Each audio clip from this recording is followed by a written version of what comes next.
Bueno, vamos a meternos de lleno en esto. Es un auténtico placer dar la bienvenida a este nuevo análisis, porque hoy tenemos entre manos un tema verdaderamente fascinante, la identidad nacional de Honduras.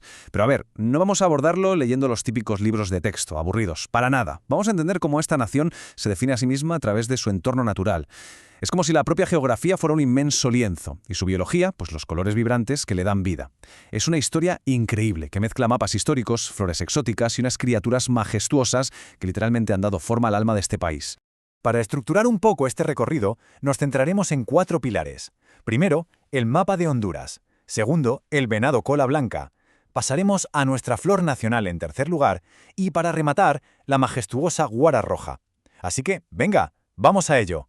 Empezamos por la sección 1, el mapa de Honduras, el lienzo físico.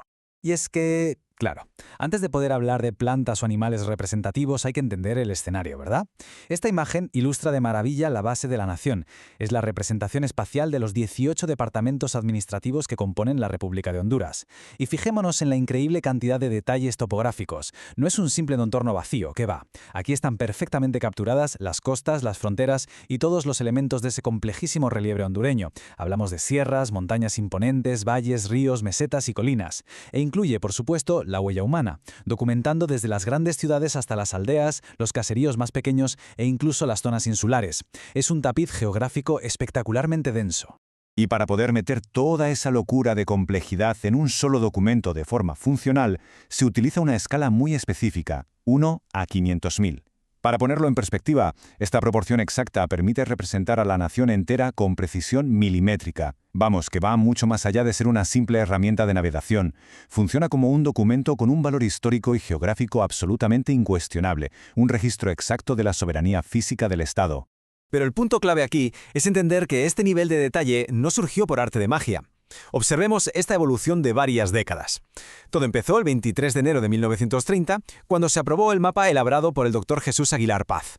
Esto fue literalmente monumental, porque en aquella época simplemente no existían agencias gubernamentales de cartografía, así que su trabajo llenó un vacío inmenso. Luego, en 1954, apareció una segunda edición mejorada. Y finalmente, años más tarde, y ya con toda la maquinaria del Instituto Geográfico Nacional, el IGN, se elaboró el nuevo mapa oficial en septiembre de 1994, reconociendo, por supuesto, que la obra inicial del Dr. Aguilar Paz había cumplido su cometido histórico de forma impecable. Pasamos ahora a la sección 2, el venado cola blanca, el guardián de los bosques. Vale, dejamos atrás la geografía de papel y pasamos a la vida silvestre que la recorre, dándole vida a ese lienzo. Aquí destaca el majestuoso venado cola blanca, el primer color vivo de nuestra historia. Su nombre científico es Odocoileus virginianus, y resulta muy curioso porque, aunque es originario de América del Norte, es una de las 2 especies de venado que habitan actualmente en los bosques secundarios de Honduras. Es una criatura grácil, fascinante y profundamente arraigada en el ecosistema.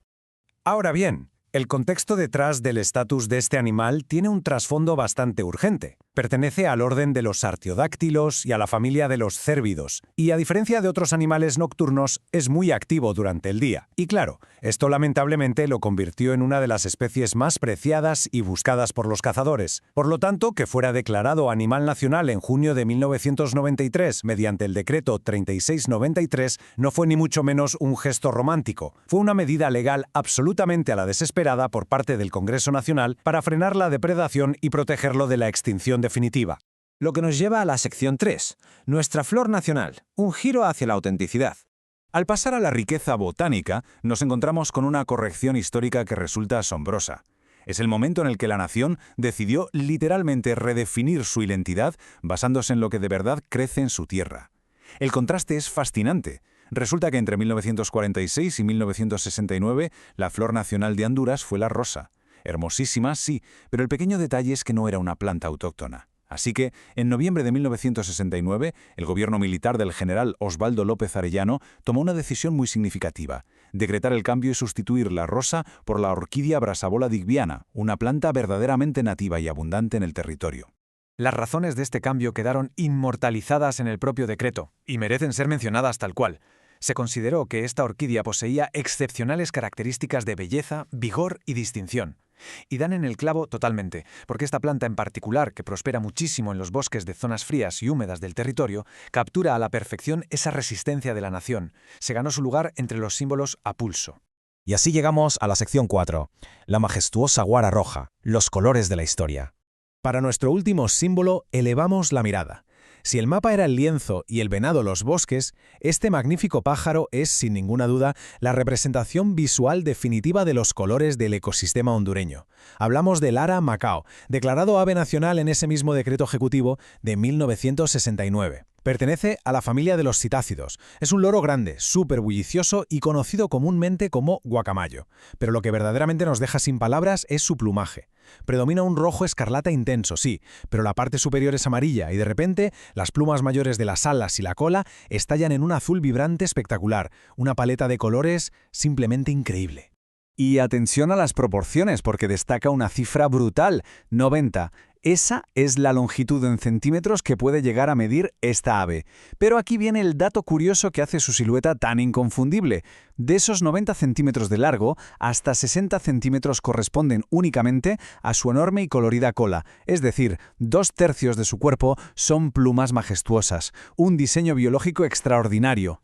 Pero un momento, que la guara roja no es solo una maravilla biológica moderna, está anclada en una historia humana profundísima. El respeto por este animal no empezó con una ley en el 69, ya era un ave inmensamente valorada por las civilizaciones antiguas. Su presencia constante en los monumentos de la antigua civilización maya es la prueba física de su enorme importancia cultural a lo largo de los siglos. Y todo esto nos plantea una gran reflexión para cerrar el análisis de hoy. A lo largo de este recorrido hemos visto cómo las leyes pueden transformar mapas, venados, orquídeas y guacamayos en auténticos estandartes nacionales. Pero, ¿de qué manera esta elevación legal moldea realmente la supervivencia de un país? Lo que nos tiene que quedar claro es que estos decretos no son simples notas a pie de página en los libros de historia, actúan como herramientas vivas y activas. Transformar lo nativo en un símbolo es, al final del día, una estrategia pura y dura de preservación. Queda la invitación a pensar en cómo otros países podrían utilizar su propia identidad natural, no solo de adorno, sino para proteger activamente su futuro medioambiental. Ha sido un verdadero placer explorar este lienzo. Hasta la próxima.